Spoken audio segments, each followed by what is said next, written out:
Hi folks, welcome to episode 11 of SmugMug Live, the last one of this week. Thank you very much for joining me today. I really appreciate your time. As always, put any shout outs in the comments. Let us know what part of the world you're joining us from. It's always great to know who's online and where you are. And of course, it goes without saying, if you have any questions during today's presentation, again, drop those in the comments feed and I will ask our guests those questions. This is SmugMug Live. It's where we get together during the week with some of our great friends and ambassadors. It's where we also give you some tips and tricks on using our own product.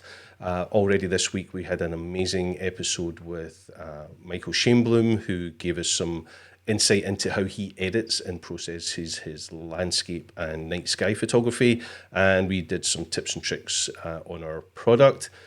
If you want to see any of those streams, you can see them right here on YouTube. Obviously, all available for rewatch. And yeah, as soon as this episode is finished, it will be live on our YouTube channel as well. In order that you don't miss out on any episodes, make sure you hit that subscribe button and hit the little bell notification. That way you'll be notified every time we release a new episode here on SmugMug Live. So today's episode is one I've been really looking forward to since we decided to do this whole SmugMug Live thing. A good friend of mine, someone I normally meet up with in other parts of the world, but obviously we can't travel at the moment, so we're going to connect here on SmugMug Live. So today we're joined by the incredible fashion photographer Lara Jade. So let's see if Lara is with us. Hi Lara, are you there? Hi, I am here. Thank you so much for having me. It's a pleasure. Thank you so much for agreeing to join me today and have a chat. How are you? Are you well? I'm doing well, keeping busy every day, crossing off the to-do list. Things like this just keep my brain occupied. So I'm really excited for today. It's very comfortable to be able to do these presentations from home. Hopefully there'll be more of this kind of thing. I can sit with my slippers or with my cats or with my coffee Yeah. versus being on a stage in front of prying eyes. So Yeah, maybe yeah, this is the new normal. Who knows? it could be. I think there's Hopefully going to be not, some but changes. Yeah, definitely I going to think be there's some going to be changes. some changes. Yeah. Hopefully it's not the new normal in that we can't be together in locations, but maybe it's a new normal in that this is something we do more regular in this format, Yeah. So And I think it's great because not everyone can get to workshops, that's true. fly to different places around the world. So this is as good as that, if anything. Yeah, And you can rewatch it, which is indeed. great. Yeah, can hit rewind. Yeah.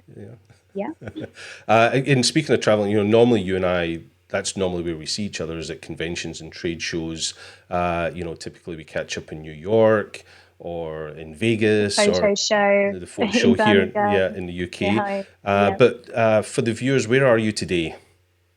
I am in my apartment in New York. Currently, it's very dull outside, and I double up my apartment as my studio. So right now, I'm sitting in the studio portion that I've rigged up this little place today. Yeah, and most of your business is done in New York, or you travel about for your business? I travel. I'm really lucky to be able to work on assignments here in New York, but also in London. And that was something that, I intended to set up when I first got into photography. I knew that I would be an international photographer because I started on social media so early. So coming from a small town, I knew that eventually I would have to travel. And I'm pretty lucky that I get to work in both places. And I hope that continues. At some point in the next few months, I'm really keen to get back to London and seeing friends and family again. Yeah, hopefully soon we'll see you on this side of the pond. We're talking here because we know each other and we maybe assume everybody knows who you are. But for those that are tuning in that don't know who you are, tell us a little bit about your the world that you work in photography, the genre you're in, the industry you're in. Of course. So I have been working in the industry now since I started photography at 14. And I grew up in a town just outside of Birmingham in the UK called Tamworth. And I started doing self-portraiture based on the experience and inspiration from those early social media websites like DeviantArt and Flickr, as many of you know. And I started my photography business at 17, still very young, very inexperienced. Got my feet wet into the fashion industry at 19 when I first moved to London.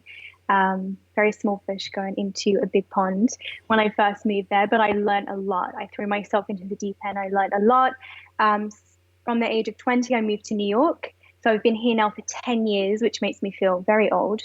But I've learned a lot during my time here. I've grown up here. All of my 20s were spent here. And I shoot fashion and beauty photography and jewelry. So I work in all those different areas, and also I educate. So I'm a photography educator. I've been doing that for about 10 years now, teaching fashion photography to people that want to learn fashion, the fashion influence on their wedding photography, or just those that want to get into fashion photography and want to learn the foundations. Cool. So, how hard has your industry been hit under the current circumstances? Obviously, you're based at home. I'm assuming the industry is pretty much closed down, even in your genre, yeah? Definitely. I mean, we've been in lockdown now for what, seven, maybe 8 weeks? I'd say, yeah, 7 weeks. And when it first came about, I was on my way to London, and unfortunately, my flight got cancelled, and I made the decision to stay home.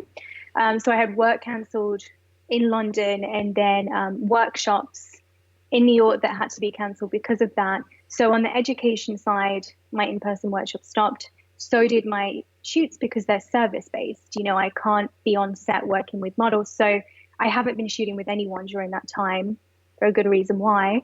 But I have been working on self portraits and the education side of things, launching products, being available to those that, have my courses, answering questions on my groups. And, while I see part of the industry has been affected and those small businesses, are scared. I've also known that a magazine recently that I worked with recently closed, which is very unfortunate. But the editorial industry was always kind of, a bit rocky. Like, a lot of them are going over to the digital side of things. So print is kind of dying in a way. But keeping on the positive, I've also had a lot of commercial clients that are, really keen to get back to work and have been emailing me. And, we're keeping in touch in regards to when things are going to move again. Obviously, we want to come back to this safely and make sure everyone is safe, really. Yeah, we definitely want to come back safe, but now's a great time to be doing, a lot of good marketing work and business work. And, obviously it sounds like you've been keeping busy in that sense. And, part of the reason we did this whole SmugMug Live thing was to try and keep the community aspect of it going. It's something you and I dearly love when we're together at trade shows with our community, our friends, and it's something we miss, especially with the photography show being cut almost a few days Yes. before we all went to Yeah. that. So we thought SmugMug Live would be a great opportunity to continue to interact and hear from each other, and be with the community, albeit virtually. But we also thought it'd be a great way to pass on some education. It's a great time while we're all stuck at home to be learning and growing ourselves as people and as a business. And therefore, I reached out to our ambassadors and friends and said, "Hey, could we work together on this? Get on the live stream and give a little bit of education." And that's kind of why we've been doing this. So the plan today, maybe for the next half hour or so, is to let you give a little presentation, which I believe you prepared for us, correct? I did. Good. And I'm going to try and keep it to 30 minutes, but I am a chatter. Hey, And I want listen, to make sure. there's no schedule. This is completely informal. There's, I've nowhere else to be, albeit here in the UK it's Friday evening, so there may Yeah. be a beer with my name on it once this is Well, that's what I done. mean. If But you want to go off and get a beer, and I will totally understand that. well, when you're But chatting for maybe my 30 like, minutes, I can just mute myself and go get a beer while you're yeah, chatting. like you can hide and do that. No, Um, I'm going to be making sure people are asking questions, and if there's keeping a note of those questions. So I'll be busy keeping an eye on that while you give us this little presentation. Great. And I wanted to Sure. say also for those that are tuning in and seeing this as a business presentation, a lot of photographers might be wondering, well, why is she doing a business presentation when the current state of the industry is kind of, in limbo?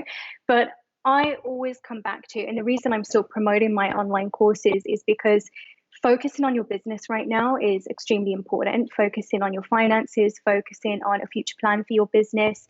There's a lot of people in the wedding industry that are like, well, I'm not going to get back to this for a while, but it is a great time to reflect. It is a great time to refigure out pricing structures. It's a great time to rework your website, marketing plans, building contact databases, researching clients, reworking your marketing material, all the things that we say to ourselves. "Oh, we just don't have time to do that because I'm so busy shooting." Yeah. Like, how many times have you said that? Like, Well, "Oh, I'm absolutely. just too busy to do that." And I put it to the side quite often. And, I do a lot for my business. If I'm on a week worth of shoots, the last thing I want to do is market and send emails because I'm just exhausted. I want to grab a glass of red wine and watch Netflix. Like, I don't want to be doing marketing. So, this time, and I've said it so many times on my lives that I've been doing in the past few weeks, but this time is a gift. Time is a gift, whether you're spending that with your family, whether you're choosing that to rework, decorating your house, or whether you're working to, do all of those things and work on your business. Your time is yours, and, use it to your advantage. But I wanted to give an insight into maybe encourage and help those who are going through some reflecting on their business right now. Yeah, we've already been joined here on SmugMug Live by Vanessa Joy, an amazing wedding photographer who's in New Jersey. Yeah, Yeah, we were on the stage together. yeah, Yeah. and she gave us a great presentation on marketing, 10 ways to market your brand. And she was saying the same thing. This is a great time to be marketing, although it feels kind of doom and gloom at the moment, but it's a great time to be working on your business and marketing it. We were also Yeah, you joined. might not be like sending an email, but you are doing all the foundation things that set up for a great marketing campaign when we can. Yeah, absolutely. And we were joined by Brett Thorns, another great wedding photographer based in Amsterdam, and he gave us again great marketing ideas that you can actually be doing now. Although you can't actually be shooting, there's so much you can be Yeah, doing with networking, relationships, building that community, albeit virtually. absolutely. So much to do. So we're really excited to see what you're going to present for us today. And what we'll do is I'll keep an eye on the chat. We've got people joining from all over the world: Birmingham, Great. What I'd like to France. see. It's a name that we might recognize. Emily Teague has written in. This is quite fun. Emily. Yeah, hi Emily. She's saying two of the coolest humans ever chatting. I'm here for it. I wonder who she's talking about because I'm certainly can't be one of those. But yeah, thank you for joining us today on the stream. Keep the shout outs coming from where you are in the world. But more importantly, if you have questions for Lara, please put them in the chat and I will make sure we get to them at the end of the presentation. So, shall we see if your screen is working? Of course. And you Let can me go share your ahead screen. and you let me know whether you can see that, and whether you guys at home can see We that screen too. can. It is Great. looking good. So I will pass over to you and we'll get to the Q&A at the end. Lara, thank you so much for doing this. Over to you. Of course. Thank you everyone for joining and watching. So today's presentation is going to be on the profitable photographer and lots of different bullet points about how you have a profitable mindset when it comes to approaching photography. Now, this presentation is not just for those that are in fashion photography, but also anyone that works in the commercial sector or anyone that's in wedding and portraits and wants to kind of get a sense of how I work as a photographer and how I think with that profitable mindset as well. So when we think of profitable, the majority of people will think of profitable as in financial gain, like, I'm profitable because I have all this money, I'm successful. But my belief of profitable is that you are profitable in creativity and you are profitable in earning. So a successful artist needs both and a healthy balance, because if you do too much of one thing, you start to crave, the creativity aspect. It's crazy to think, but the more you earn from commercial jobs, the more you're actually doing for someone else's brief. You're earning money for someone else's vision. And a lot of the time, if I'm on commercial jobs, I am there to complete a brief. I'm there for a paycheck, but not all the time is my voice heard as a photographer. So in a month, I would say I'm always trying to keep that profitable mindset of, okay, I'm earning, which is great, but also how can I figure out what I want, what clients I want, and also what personal shoots I want. So with every shoot I do, whether it's personal or editorial shoot, I'm always thinking with that profitable mindset of like, where will this shoot go from here? Am I shooting to target this client? Am I shooting to get content for social? Am I shooting to get a different skill in my book that will potentially target a client. So coming back to that, a healthy balance, making sure you are doing personal projects because clients do want to know about what makes you tick, what you're interested in, and also making sure you're spending time to market and go after the clients you want and obviously to earn that paycheck as well. And the first thing when we're thinking about profitable mindset, so this presentation is going to run for all the different thought processes and what I think kind of, identify as that profitable mindset. So the first thing, which sounds really obvious, but it's to know your product. So do you know your work well enough? And if the answer is no, you might need to do a little bit more research on that. You might be trying to find your style right now.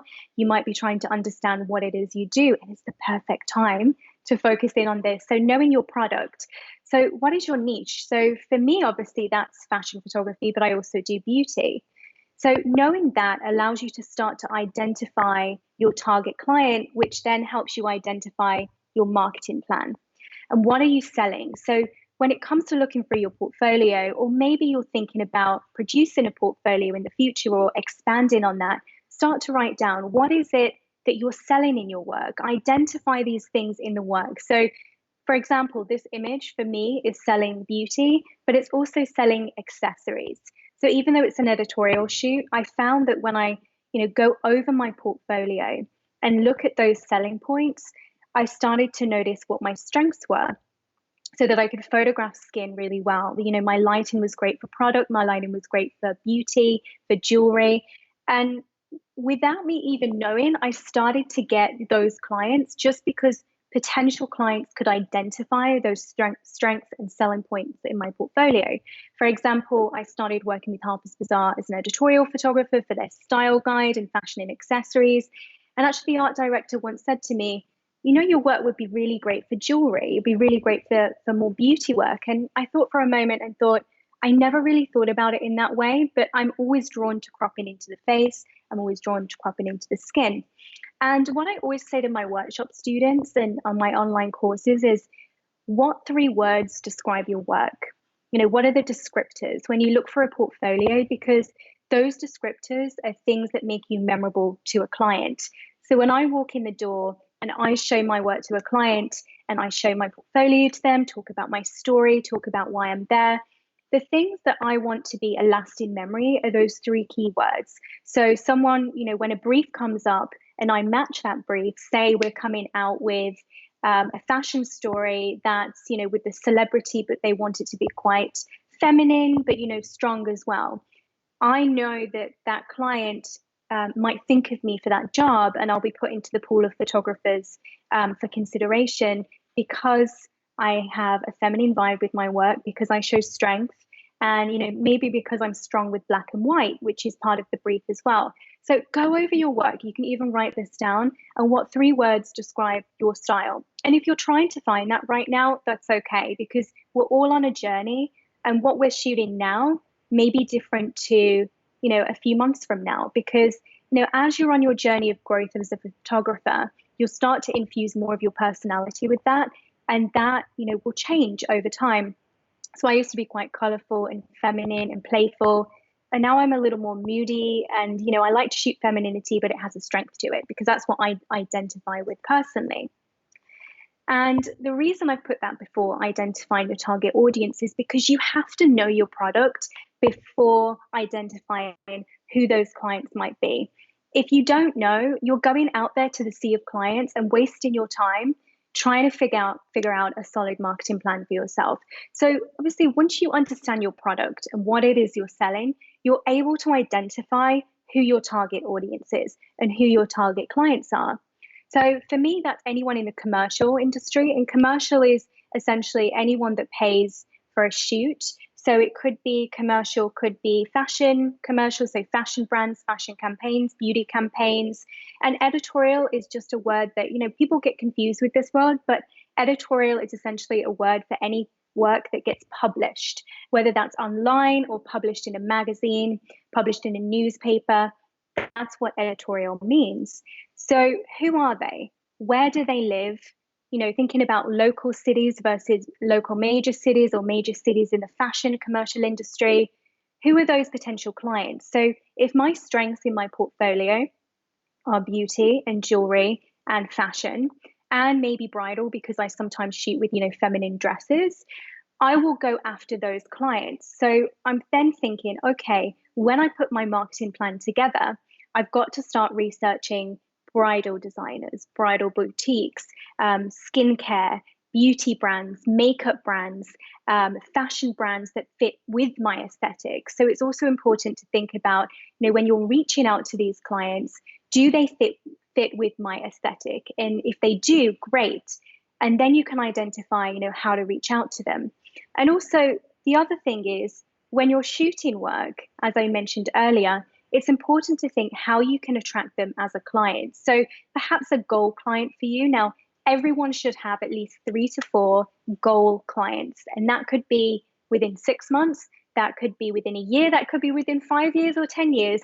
But you have to have your goal clients, because you may be shooting something right now that doesn't quite match a goal client, and you want to get to there. And it's okay to dream and try to get there, but you also have to be realistic about where you're based and where your work is at that point, and figure out, what do they currently have? What is their current aesthetic? That may change over time, but how can I reach out to them as a client? So this is why personal work is important, and also infusing every job that you do, thinking about 3 steps ahead, 4 steps ahead.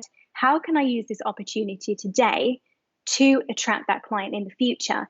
And we have to identify our target audience before we come into the marketing spectrum and figure out our marketing material, because it helps us figure out how we put those things together. Next thing, keep your overhead low.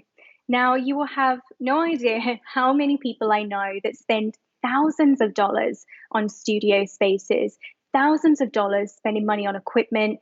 And, with the situations like we're in today, they're struggling because they have these really high overheads. Now, it's a more competitive industry, but what happens is, because of the social media spectrum, people say, oh, well, there's influencers and we're competing with so many people on social media. But actually, there's more clients than there ever was 20 years ago, where it was just you shot for those top 20 clients in Europe, 20 clients in New York, and that was your constant work. Now there's more clients, but it's more competitive. So why would you go and spend a ridiculous amount of money on equipment, studio spaces? The important thing to remember is a lot of photographers like myself, and those that are wise to, and I think I count myself lucky because I come from a working class background. And when I got into photography as a teen, I couldn't afford expensive equipment. My one reflector and my Canon Rebel, and that had a broken 50mm lens, was my equipment. So I learned how to use what I had from a very early age. So I'm always in that thrifty mindset. And sometimes I have to remind myself where I am in the industry now and be like, don't act thrifty, because you can actually get the things, you want now. And it's hard sometimes if I'm in a client shoot and I'm like, I can handle that. I can do that on a budget. I'm like, nope, look how that comes across. But it's important to remember that a lot of the shoots you see in photographers' portfolios, and a lot of shoots that you see in this portfolio, my portfolio, like this image here, this was done with very limited equipment. So yes, we have a textured backdrop, but I often shoot in front of a V-flat, like the V-flat behind me, which is just, the whiteboard that we use to reflect light from, a simple paper drop. When I first moved to New York, now going back a little, I'm so used to shooting in apartment situations and small spaces, going from my mom's bedroom when I started photography, and because she had the best light coming through the window, and I'd have people posing on the bed and looking down on them. And then I went from using my fabric wardrobe in my apartment I had at 17 as my backdrop. And I remember that wardrobe used to fall down on people all the time. And then I went to moving to London, and I had a kitchen, and my kitchen was so skinny, but the end of the kitchen, there was a white wall, and that was my wall. When I first come to New York with my now husband, I was staying with him for a while, and I used his rental and his kitchen. He had a very simple wall. That's what I used, and I borrowed equipment. So you can create with whatever you have. The best camera is the one you currently have in front of you. I know you've heard that before, but create with what you have. I was able to build a portfolio with very little gear and very little money as a team that attracted the attention of advertising agencies and clients in Milan when I was 19. And that kickstarted my career because they could see the potential, they could see the growth, they could see the talent without the need of all this expensive equipment. Now, yes, at some point it is good to invest in good equipment. And that's more of like a perceived thing. Like, when you can get good equipment, for me, it's about reliability and the image. So, yes, when I say this, people look at me and go, well, you have an EOSR and you use this and you use this expensive equipment. But I've paid my dues and I've got to that point. But I can still work with a phone, for example. I can still work with a phone and take a perfectly good photo or a portrait and tone it. And, you would still see some level of skill. So if you are thinking about starting to build a kit, start with very simple kits. You don't need to spend a lot. Invest when possible. If you have the money to spend on kits, spend it because it's about that reliability. But if you don't, work with what you have. If you have one lens, get a 24 to 70 mil because that's going to, get you right through from to your location shoots outside through to your portrait shoot, and also to beauty photography that may not be so close up. Shooting from home, I do it. The reason I do that is because the majority of my clients have their own setups. They say, okay, today we're shooting at this studio, today we're shooting at this location. And I would say it's only 25% of the time they come to me and want to shoot from my space. So it wouldn't make sense to me to spend thousands of dollars on New York rent on a studio and maybe a studio manager a month when I can perfectly utilize the live workspace that I have from home. And that money I would rather spend investing in a personal shoot that I can market to my target clients than spending on dead things like rent. And the main thing is keep it simple. When it comes to testing and portfolio building, so testing is what you do when you get together with a model and a team. You're all testing ideas, you're all testing for the portfolio. No one's essentially getting paid. You're all doing it to learn and be creative and add content to the book. Keep it simple. This shot was done with natural light, just on a backdrop. We rented the doves from a friend. When I say rented, we actually paid him, he's a magician, to come in and use the doves. They were not placed in that after. So there was a little bit of an investment from my side to up the production value. But this is a shoot that has been put in my book that's in turn been marketing material I then use to try and get work in the future. So that's something to think about when you are doing shoots. Think about spending money on investing in portfolio building versus spending ridiculous amounts of money on kit because it will get you there much further. You'll climb the commercial and editorial ladder a lot further. The next thing is to treat it like a 9 to 5. A lot of you are probably thinking, okay, but I do treat my business like a 9 to 5, or, I am putting a lot of work into my business. But a lot of photographers, and I know many of them, my friends included, and I'm also guilty of this, is that we don't put enough time each day into our business. And, we may wake up later. A lot of us artists are night owls, and we wake up later and we only dedicate 3 hours a day to our business, maybe even less. Sometimes if we're on a busy shoot week, obviously we're treating that like a 9 to 5 because we're on 8 to 10 hour days on a shoot. But when it comes to being home and working from home, especially a lot of you out there are doing the same, there's not a structure. So in this past year, I'd say from early 2019, I've treated every day like a 9 to 5. I have my to-do lists. So I cross those off every day. And I do one thing a day to kind of benefit my business in a big way. And then I have little tasks. So invoicing, reaching out to clients, building my industry contact database, reaching out to potential creatives in the industry, coming up with personal shoot ideas, following up on payments, all those little things. And every day I tackle them and I work it around my shoot schedule. So, if I get a shoot come in, then I might move my to-do list to the next day. And that's really important because it enables you to tackle those small things so that you're able to focus on the bigger picture. Time management is really important. Managing your time, dedicating a certain amount of time a week to social. If you're not someone who wants to spend a lot of time on social media a day, that's okay because it doesn't, some people don't enjoy social media as much, but maybe taking that day a week to schedule your posts for social media, coming up with content. So you're taking that whole day to come up with Instagram posts, Facebook posts, blog posts if you blog, and then schedule them so that throughout the week you have those ready to go and you don't even have social media in your mindset for the rest of the week. What I would say though is it is important if you schedule social media posts to be available to answer comments and to engage once those are scheduled, because that will help the algorithm. And the last thing that I would want to bring up here is to change the scene. So work from a new place. So I work from home, but often I get with my friends and we'll work from different coffee shops. For a while, I had just like a separate women working office space that I used that was great to go to in the city a few days a week. Change it up, change the scenery, work with different people. If you're like me, you like getting feedback from others as you're working. I'm definitely someone who likes to converse as I'm working and get opinions. So having a community is really important as well when it comes to this and being inspired, because sometimes you just need someone to kick your butt and tell you you're doing the right thing. Important one is to know your numbers. So obviously this is a short presentation, but I go into this in depth in the business of fashion photography. But the main thing is to work out an average creative rate. Now, when it comes to having an average creative rate for myself, I don't really like working for anything less than 3 to 3.5K because I work on an 8 to 10 hour day. And based on my current skill level, that's what I've come up with. Now, that's to say that in my mind, my average creative rate is going to be around here. Now, if someone was to come to me and say, hey, we have a great project, we have 2.5K a day, I would look at that and my agent would look at that and we would figure out whether, what am I going to get out of that? Am I going to get great pictures? Is there a great model involved? And sometimes there's area of negotiation, but you have to work out what your average creative rate is. And I have a formula in my course that kind of talks you through how to find what that might be, thinking about how many shoots a year and then divide and all of that good stuff. And that having that set fee really helps kind of get you into the mindset of like, okay, the level of consideration and knowing when to invest, knowing when to say no.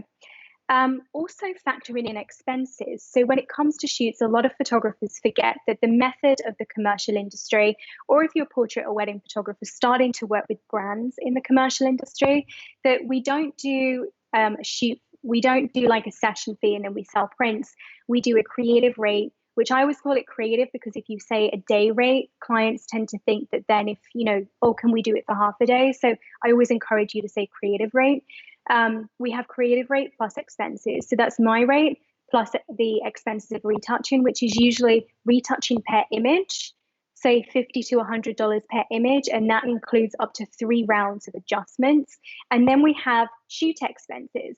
So we have assistants, digital techs, which are the people that are helping support the computer and the tethering and helping with the toning, things like that, and just general file management.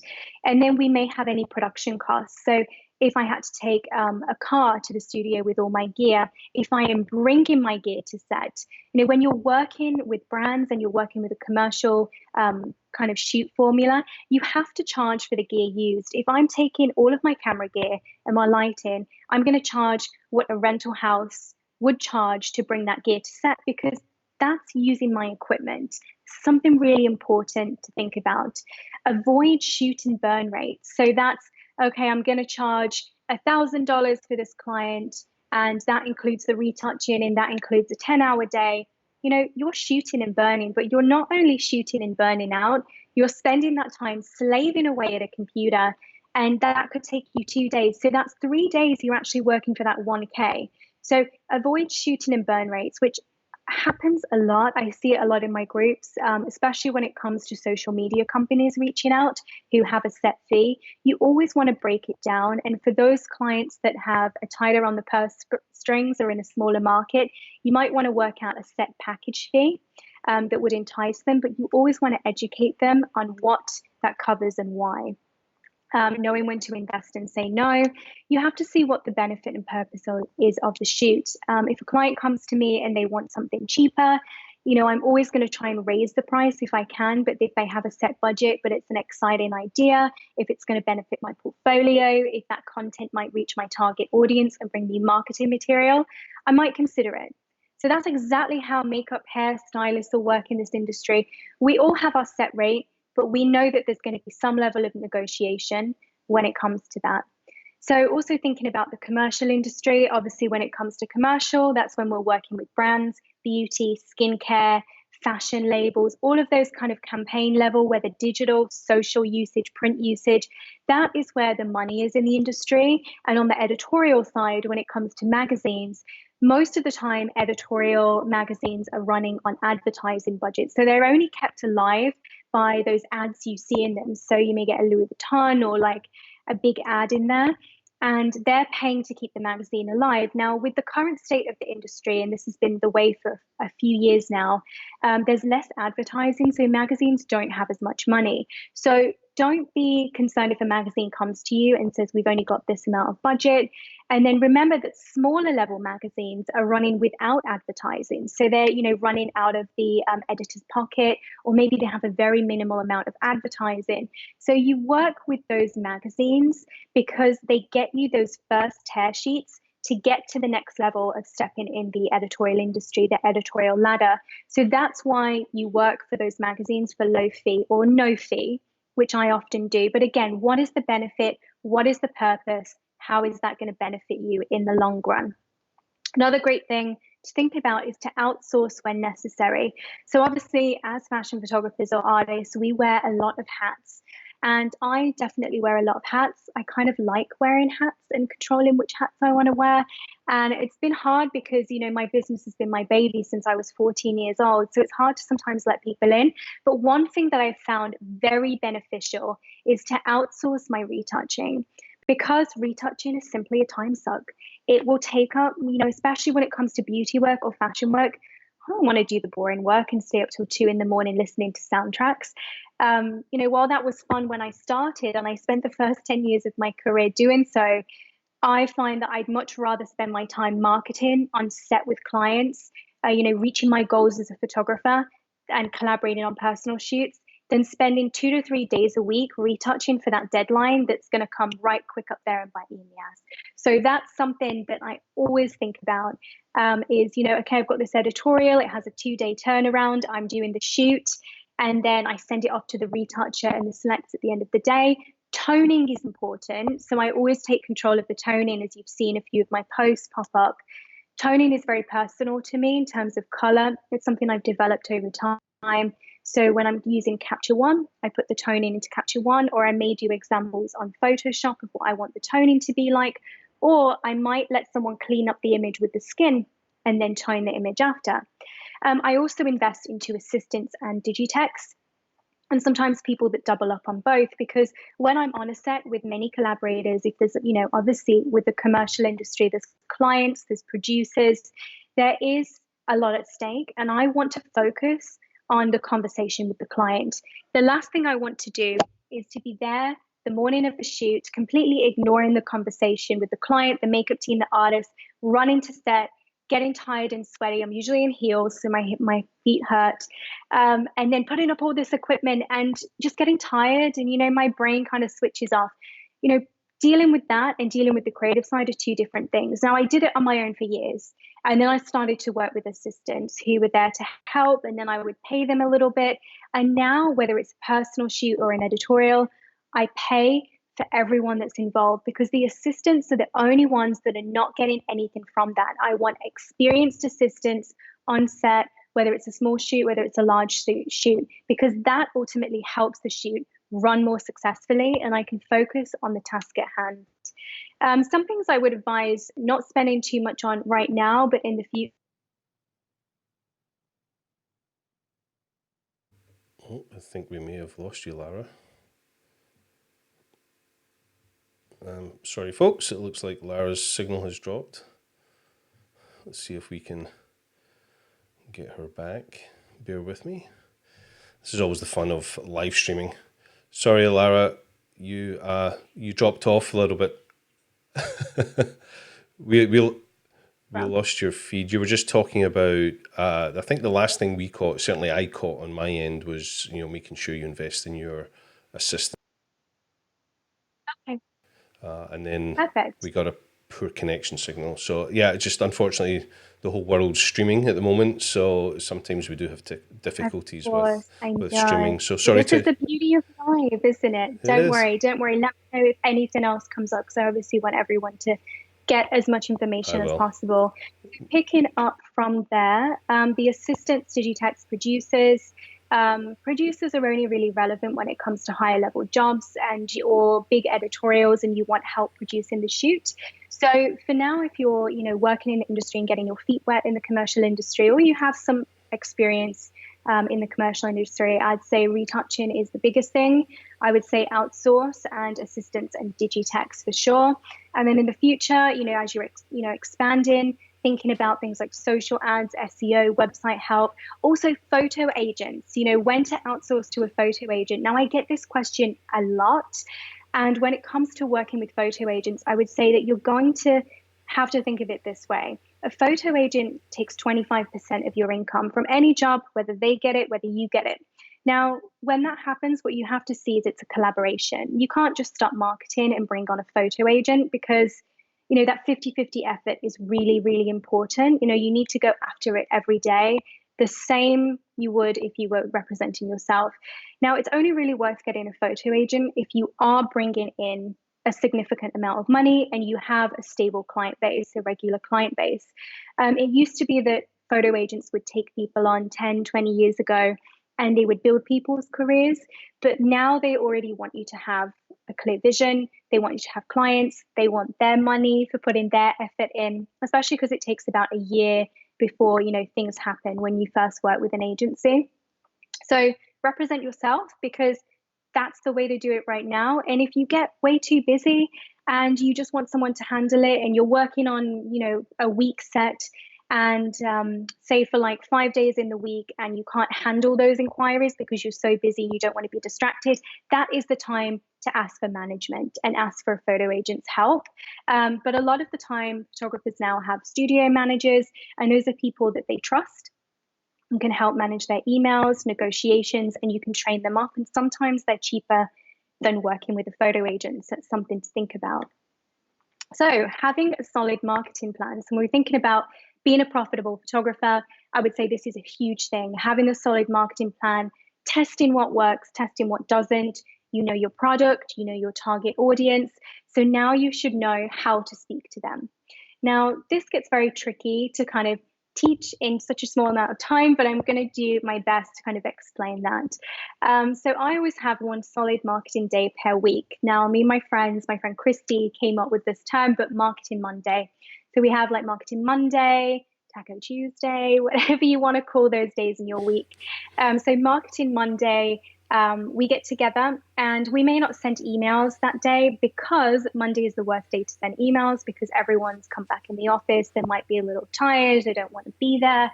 So often what happens is we come into, we work from a cafe or work from home or each other's apartments, and we just work together on gathering information about clients. We research clients. We might try and find clients' email addresses on LinkedIn, figure out who the decision makers are.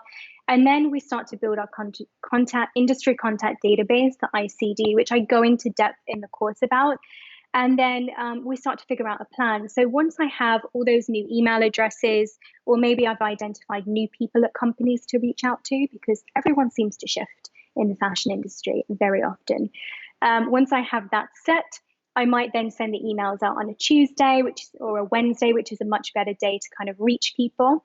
And then I might do a follow-up, say a week from then. So you've got to remember that 80% of my feedback comes from when I follow up. So when I'm cold calling, I'm reaching out to people, that follow-up is really important, because you may have caught someone at a bad time. And when they say timing is really important, it is especially important in the commercial and fashion industry. The right timing, reaching out to creatives, reaching out to clients, reaching out to magazines about opportunities. It is definitely about showing the right work and timing. And then we're thinking of the marketing spectrum as a whole. So for me, as a commercial fashion photographer, I value in-person meetings. It's definitely harder to get them nowadays, because everyone wants to see a link or a PDF. No one has time for in-person meetings, simply because there's a lot of photographers and they also have limited time. So I do try and push for meetings in New York when I can. That's a big part of marketing for me. Obviously, doing connections events, like going to meet people, having coffee with people, just getting out there and meeting people face to face is still a very important thing in this industry. But a lot of the time, you'll be reaching out to people on email. That's the way we target those particular clients. But with the world of social media, there is the beauty of direct messaging. And Instagram has made it very easy to connect with your favorite celebrities or your favorite photographers or your favorite stylists or your favorite magazines. So simply sending a direct message and just keeping it short and sweet, saying that your style may fit well with their aesthetic and you're interested in continuing the conversation on email or just chatting on that thread. That is a great way to connect with people. So I always think about trying to reach people a number of ways. So I try and identify who the person is. So the decision maker is important. So if we think about the editor at a magazine, we wouldn't contact them at a big magazine because they're not the decision maker on the photo side. It would be the photo editor, or it would be anyone that handles the booking side of things. Whereas a small magazine, it might be the editor because that's the only person that would really deal with that particular magazine. They would be the decision maker. If it's an advertising agency, we might contact the art buyer. If it's when we think of the next thing, if it's a fashion brand, we might contact the designer if they're small, or maybe the creative director or the art director. So first of all, identifying the who, and then contacting them by email is especially important. Doing a follow-up a week or so later. If you still get no response, send an email 3 months from now and another email. So every quarter of the year, you're sending an update on your work to keep them in the loop. And then that's when timing happens and things start moving. But you've got to have some patience. And then it comes to social. So if I've been unsuccessful at my first few tries of email, I might reach out to a specific person or maybe a fashion editor or a stylist that's associated with a magazine on direct message on Instagram. And those things really help. When you're thinking of the marketing spectrum overall, there's all these areas you can reach out to someone. You don't want to be a pest. You don't want to bombard someone. But what you want to do is, look, my work is a good fit for you. I'm interested in working for you. I'm good at what I do. And I'm just, continuing to knock on the door to see whether there be some level of collaboration. But to know when, to step back and to know when to push, that's sometimes hard for people. But I would say it's okay to do the follow-up a week later and then maybe wait and do your follow-ups on email every quarter of the year as well. Also think about email targets when you're reaching out to someone, thinking about what to show them. How do you entice them? And a lot of people fall short when it comes to cold calling and email marketing because they don't think about the individual. They don't think about the client.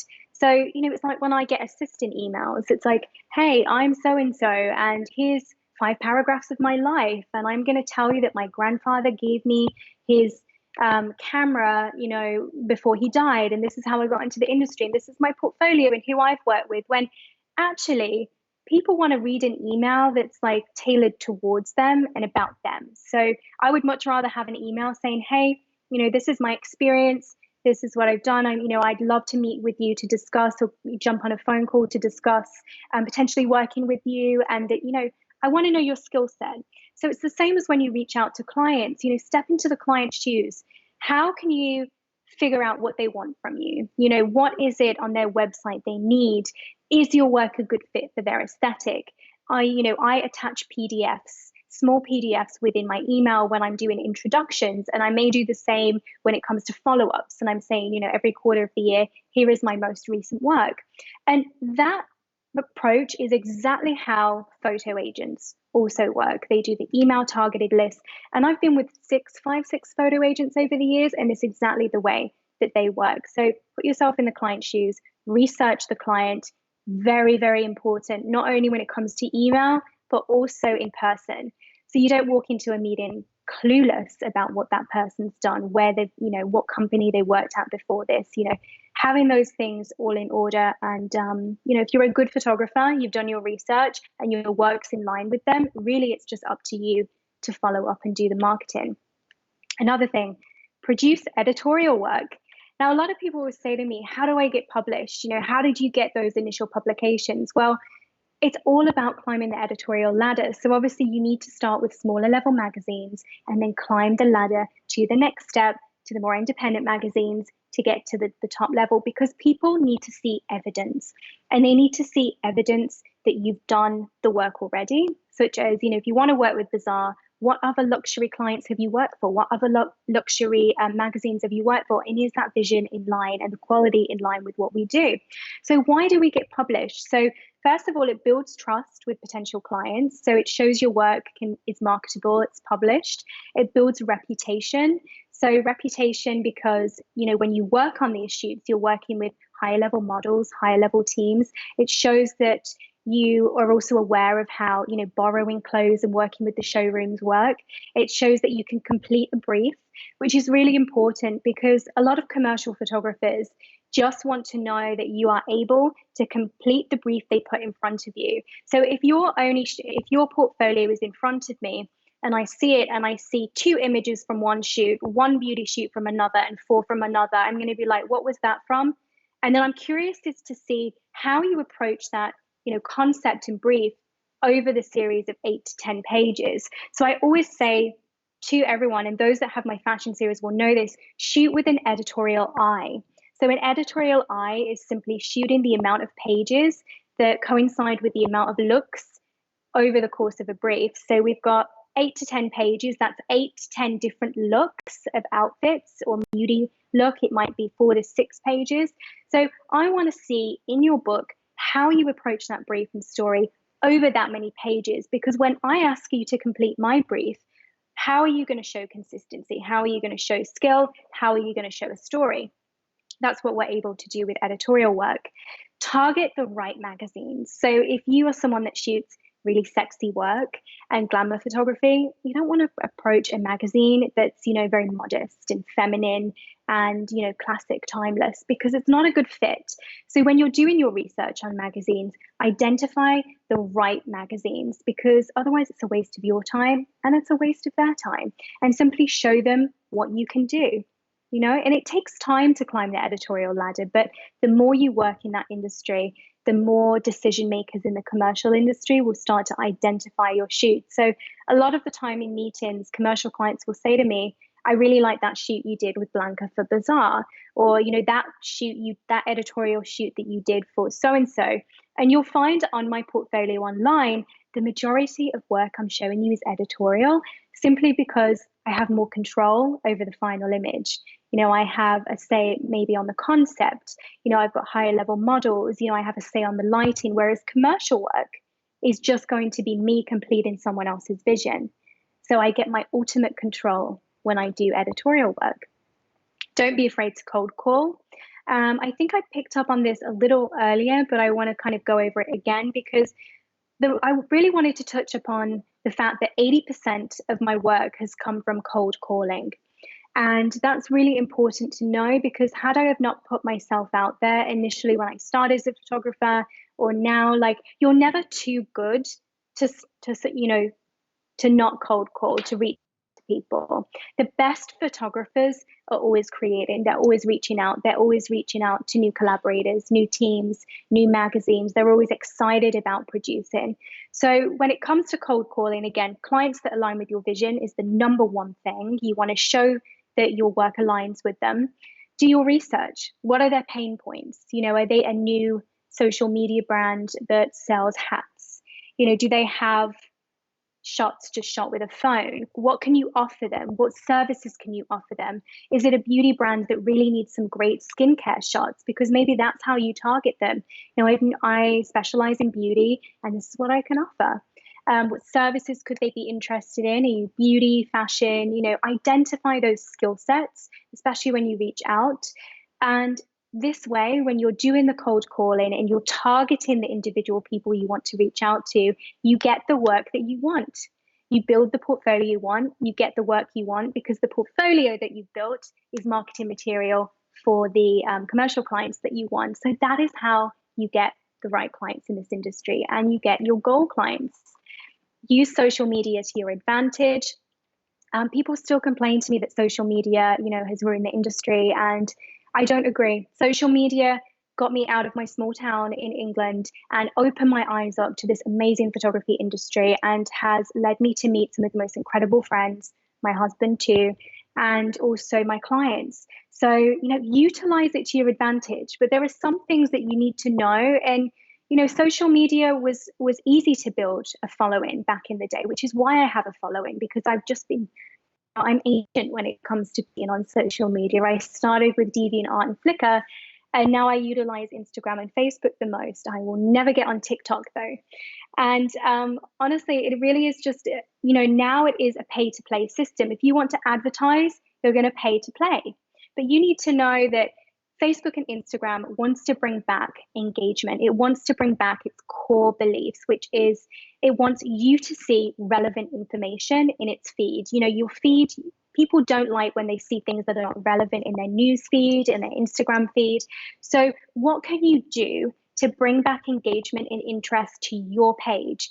Who are you speaking to with your social media? So for me, I'm speaking to photographers, because photographers have followed me from back in the day. So I would say it's 80% photographers, 20% clients, potential clients. So that's how I figure out what to post. I always bring it back to a level of engagement. I always utilize new functions like lives, IGTV. So Instagram and Facebook like when you use their new functions. They don't like when you push sell. They don't like when you use selling words.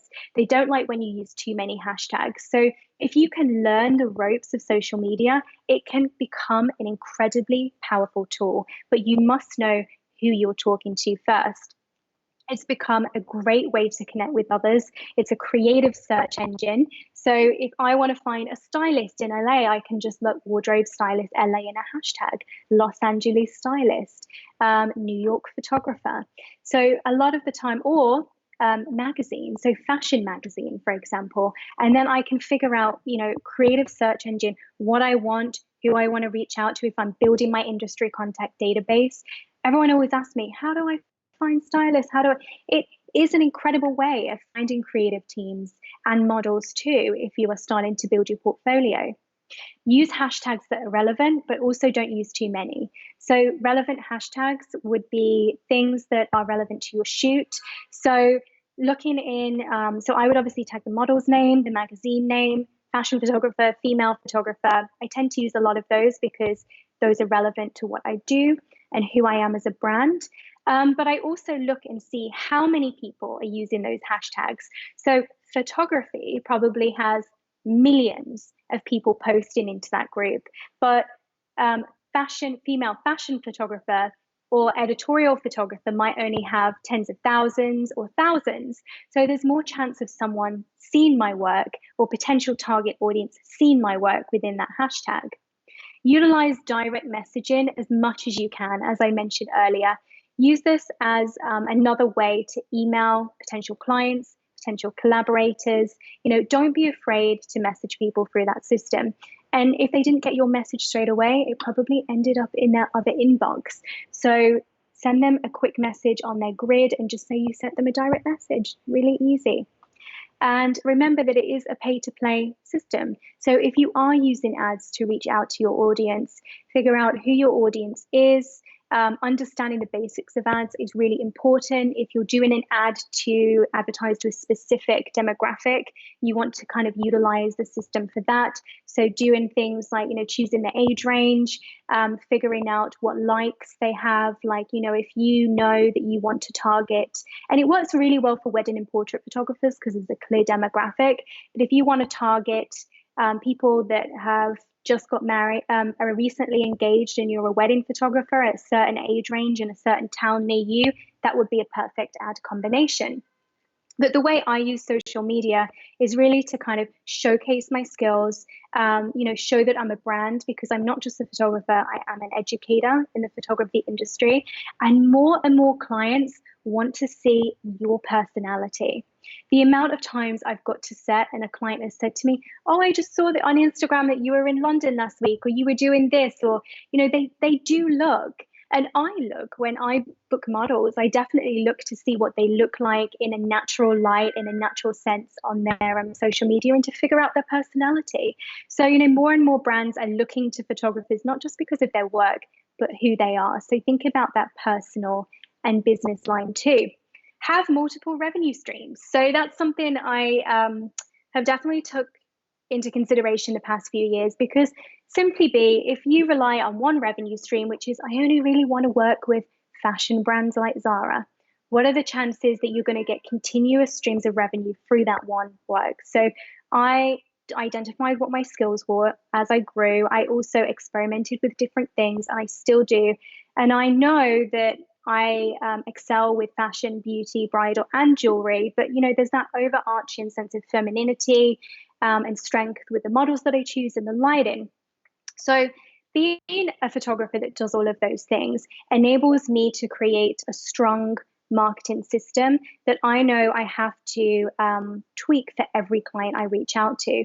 So then I have more of a chance of getting work because I'm opening my skill level up. So when people say to me, I only shoot steampunk fashion near train lines, it's like, okay, but you're pigeonholing yourself into one thing. Or I only shoot arty fashion work that's quite moody and dark. Well, you've got alternative clothing lines and maybe some like punk hair dye kits that you've got as potential clients. But again, you're pigeonholing yourself. And if you live in the middle of nowhere, that and those clients may live mainly in a city, you're not going to get the work. So think about, and this is why it's important to spend the time right now during lockdown. Who are your potential clients? Where do they live? How can you attract them? And figure out your skill sets. And if there's something that you would like to do, if you have a goal client in mind, you have to shoot with them in mind, and you have to have the evidence. If you're good at teaching, if you're good at education, then teach. I definitely don't have a problem when people say to me, I want to teach, I want to sell products. I enjoy that side of the industry. If you have a skill, you should be utilizing it.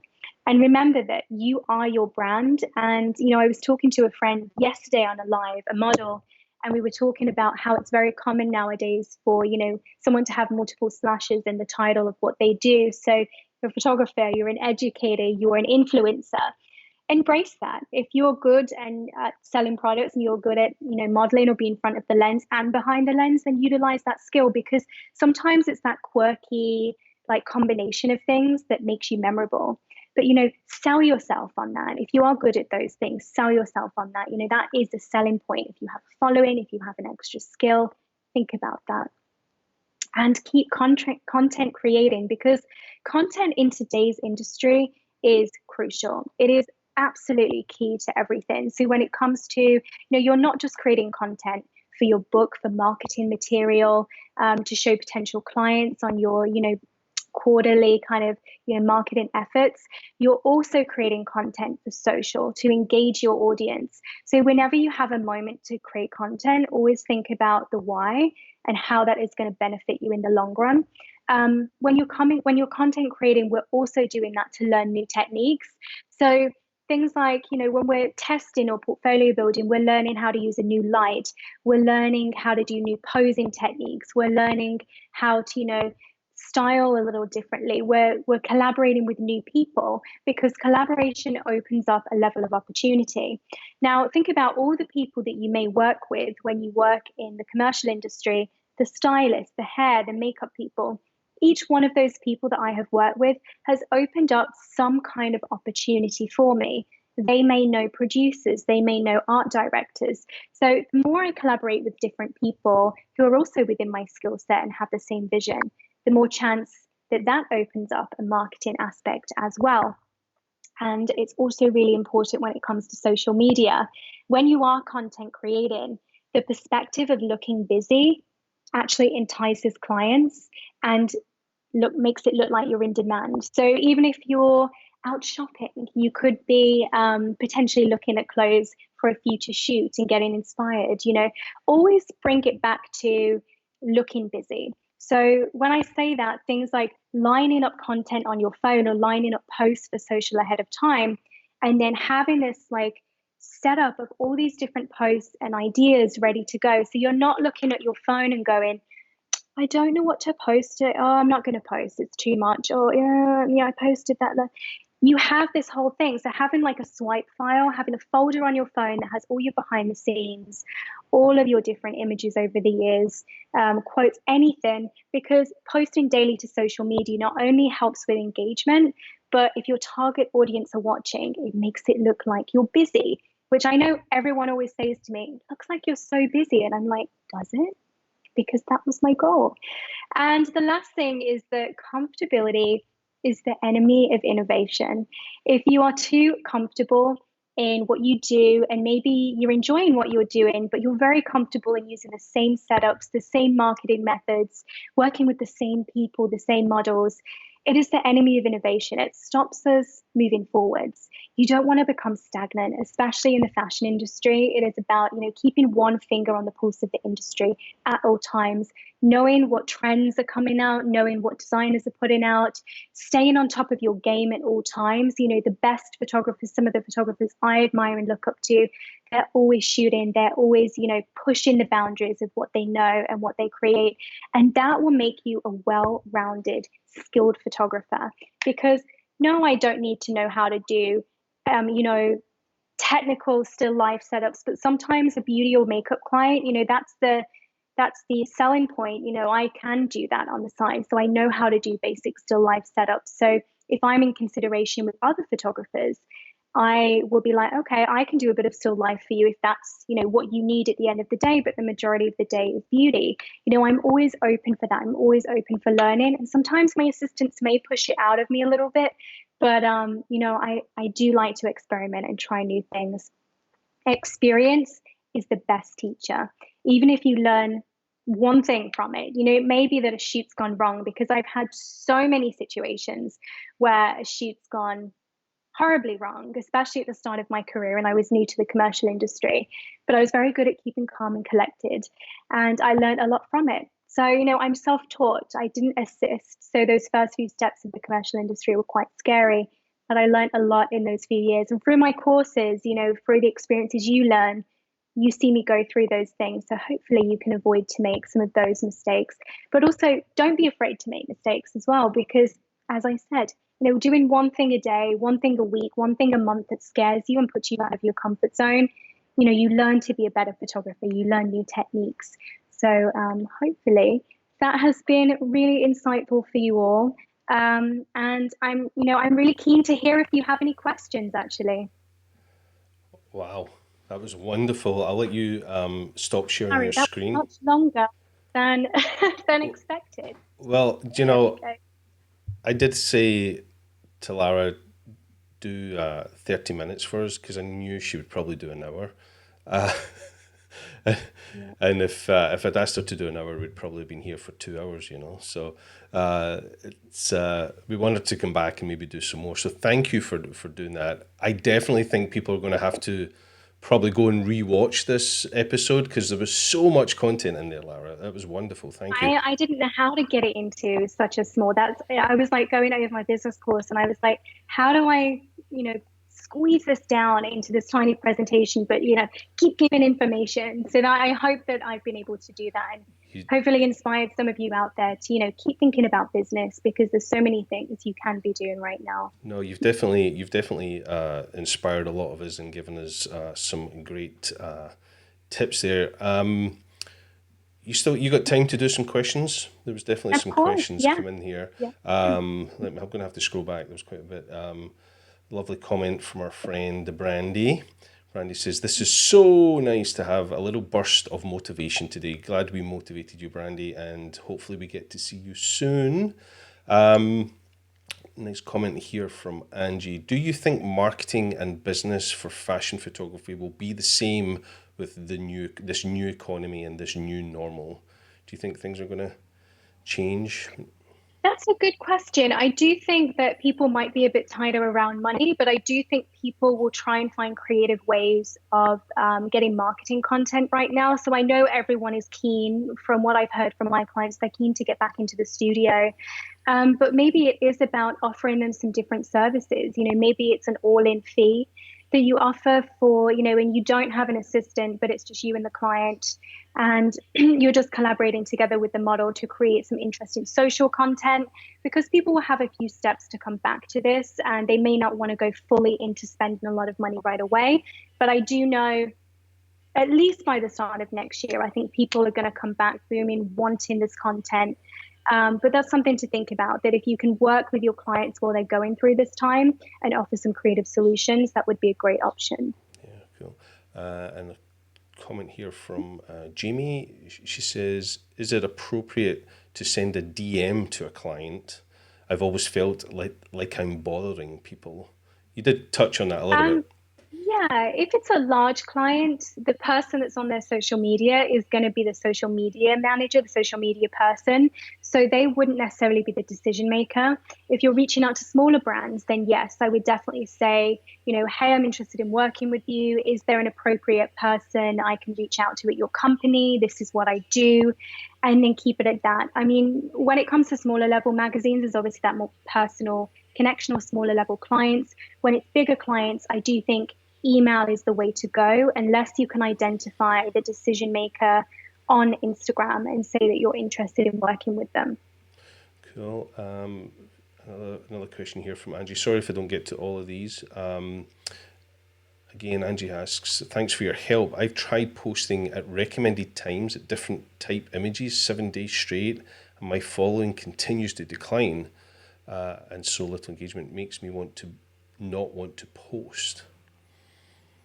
What you've got to remember is it's not about the followers. I know people get put off when it comes to seeing other people with big followings and wonder how easy it has been for them. But what you have to having a small audience that is engaged is much more important. And when it comes to advertising agencies who are reaching out to influencers and brands reaching out to influencers, they would rather have like a micro influencer who has a smaller but engaged following than someone has a massive following with so many random different people following them. So remember that for a lot of people, when a client is looking at your portfolio and you've emailed them your website link, the secondary thing they'll do is go to your social media to get more of an insight. So for a lot of you out there, I would recommend keeping your social media more as like a brand insight and posting regularly so that clients can find it. If you do want to build a following, as I said, the only ways to build followings is to first engage with your audience and, to utilize the functions as much as possible so that your current following is seeing that and engaging with you. And second, well, there's three things. The other thing is utilizing social ads to raise brand awareness, which you have to be careful of spending too much money doing. You've got to figure out who your audience is first. And the third thing is maybe collaborations with brands and guest postings. So, with brands that have bigger followings, maybe you talk to them about doing a featured post. You're giving them something in return to reach their following. So if your target audience is Revlon, maybe offering to, shoot in something and seeing if you can get permission to feature that shoot on Revlon, where you're not selling with that shot, but you're essentially giving an insight into it. So you're kind of, giving something in return for an audience.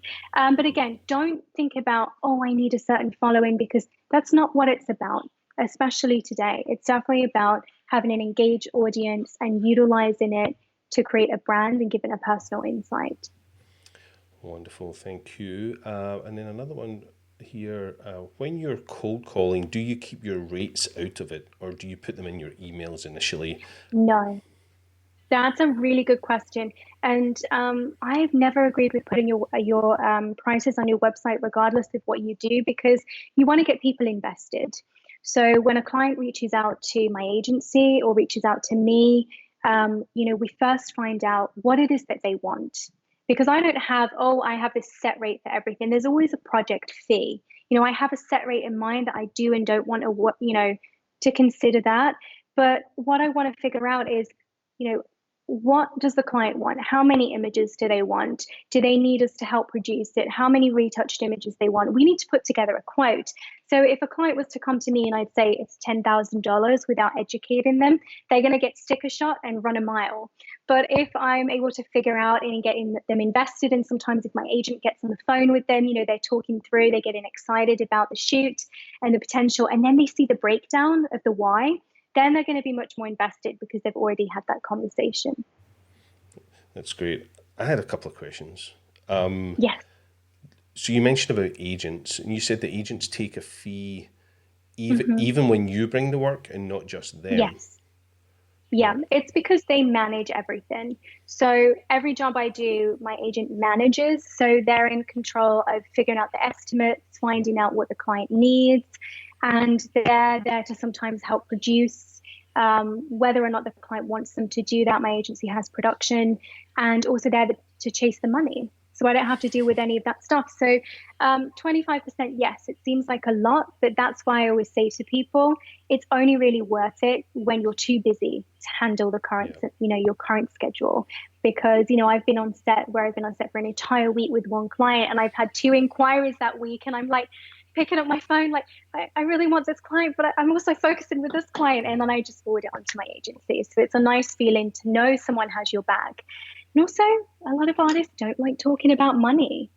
I'm definitely one who sometimes shies away from that. And I've become better at that. And I can talk business when I want. But, when I'm busy with creative things, the last thing I want to do is talk about money and negotiations. Yeah, and that goes in a lot of industries. I come from the social photography, so, weddings and portraits, and I always had someone else deal with the client when it came to money. Because when they selling images for the wall, I wanted to be the creative and the personality Yeah. and keep that separate from the business talk. Plus, I wasn't very good at it. I gave away too much for free. I was too nice, maybe. Yeah. But it's I'm always I'm the same. yeah, it's always nice to have someone do that. So, does your agent also handle all the contracts, the licensing, all that type of stuff? I have a licensing agency, Right. so I'm with Trunk Archive for licensing. So any licensing agency takes 50 to 60% because it really is just extra income, and they handle all the marketing. So I don't do anything. It sits in their database. They have the great connections, and that makes money monthly. So I have someone for licensing, someone for bookings, which to me is worth it because I would just rather spend my time working on great portfolio pieces, marketing material, collaborations, being a photographer. God, I wish it was like 20 years ago where you could just seriously just sit there and just be a photographer, just be an artist in your loft, drinking coffee and just shooting to loud music. Like, sometimes, but there's so much to do. You wear so many hats now when you're in this industry. And while, some days it's fun and some days you're like, I just don't want to wear any hats today. I just want to be a photographer today. I want to wear the photographer hat today. So that's when it's nice when you have the support. And when I talk about outsourcing, like there's a certain point where you feel okay to do that. And it took me many years. And my initial agencies that I joined, I wasn't ready for. And I wish I'd have waited it out. And although I learned a lot from it, I wasn't, I expected too much too soon. So I've only really felt ready for representation in the past 3 years when I've been extremely busy. Cool. So, you mentioned you've got Marketing Monday, Hmm. Taco Tuesday, I think you mentioned as well. Yeah. Can you think of any more? Oh, I'm thinking, it's Friday. What do we call today? What's Friday? I'm trying to think of a drink. Follow Friday. A A drink. drink that starts with F. Every episode I seem to start talking about drinking, but I don't know why. It's because it's late in the evening You for just, me. So yeah, there are no excuses. I have seen you at WPPI. I have no um, clue what she's talking about. um, That's the yeah, end of the but show, folks. trying Bye. to, yeah. Yeah, if you know what a drink that starts with F is, post in the comments Yeah, because or I can't think of anything, one. but it's very clicky. Then you'll always remember it. You're like, it's Marketing Monday, and then you'll be like, I can get a treat with Taco Tuesday, and Yeah, then you're like, um, focus, Follow Up Friday, focus Follow Up Friday, Friday, follow up Friday. Yeah, Focus there Friday. you go. Yeah, I'm going to yeah, go focus back on my steampunk fashion train line photography that you mentioned. I thought that yeah. was I awesome. mean, that's That's a a niche, thing. yeah? That's a thing. That's a Yeah, real niche. it's There's a lovely comment here from Virgil. He says, Lara, you really do a great work and you put so much energy into this for us, the photographers and the creative people. Thank you. So there's a lovely shout out from Virgil. no worries. And she, It's always really nice to hear yeah, from other people. Yeah. yeah, a lot of people saying thank you there. Um, you've been very humble and haven't mentioned it yet, but you are an educator, and I know you have an amazing course where, rather than condensing all this into that kind of 45 minutes like you did, where can people go and find your course and really learn all the nuts and bolts about the fashion industry? Course. The course is the business of fashion photography. Even though it says fashion in the name, it definitely covers the spectrum of commercial photography. And also for those clients who work in portraits or weddings and want to start getting published or working with brands, it is perfect for that as well. And that can be found at larajadebusiness.com. And that has, I believe, 12 hours 12 hours of information. So if you can stand listening to my voice for 12 hours and you want to learn more about the commercial industry, that's the place to go. Yeah, we could definitely stand 12 hours in it. I know for a fact it's an amazing piece of content and well worth the investment, especially at this time Thank you. when, it's a great time to be educating yourself. A little unknown fact by a lot of people, but if you are a SmugMug customer or a Flickr customer, then you can actually find a section on our products called perks, so SmugMug perks or Flickr perks. And on those pages, you will find links to some amazing educational content from all our ambassadors and friends, many of whom I'm having here as guests on SmugMug Live. And you might even find a little discount to some of them. So go check them out on the perks pages at SmugMug and Flickr.